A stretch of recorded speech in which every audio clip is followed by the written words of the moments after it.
Depression තත්ත්වයට එනවා. ඒක ලොකු කාලයක් නැහැ. මාස 4ක් ගොඩක් නරක තැනක හිටියා විෂාදයෙන්. ඒ කාලේ මම සෑහෙන තනි වුණා. මම මතක් කරගන්න අකමැති. ඒක නිකන් හරි කලුවර වෙච්ච කාමරයක් ඇතුලේ මුළු ලෝකෙම මම විතරක් තනි වෙලා ඉන්නා වගේ හැඟීමක්. කියන්නේ මම මිනිස්සෙක්ට ආදරය කරනවා නම් මගේ යාළුවෙක්ට හෝ වේවා ආදරය කරන කෙනාට හෝ පවුලට මම ළඟට ගන්න පොඩි පිරිසයි. හැබැයි එයාට මම මගේ කරගෙන ආදරය කරනවා. ඉතින් මට මගේ තියෙන දේ හරි මම දෙනවා. හැමතිස්සෙම ඒ අයව ඉහළට ගන්න කොහොමද?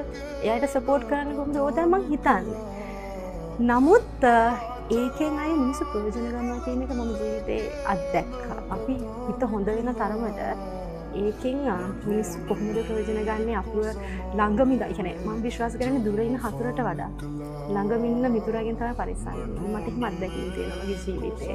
ජීවිතේ කවදාවත් මට විශ්වාස කරන්න බැරි ආකාරයේ දෙයක් ඒ කෙනාගෙන් මට සිද්ධ වුණා. ඒවා මට දරා ගන්න අමාරු වුණා. එතනදී තවදුරටත් ජීවත් වෙන්න අවශ්‍ය නැහැ කියලා. ඉතින් ඒ දේවල් මට දරා ගන්න අමාරු. ඒ කියන්නේ මිනිස්සුන්ගේ වෙනස් වීම දරා ගන්න බැහැ. මිනිස්සු එහෙම කරන්නේ කොහොමද කියලා මං හිතුවා.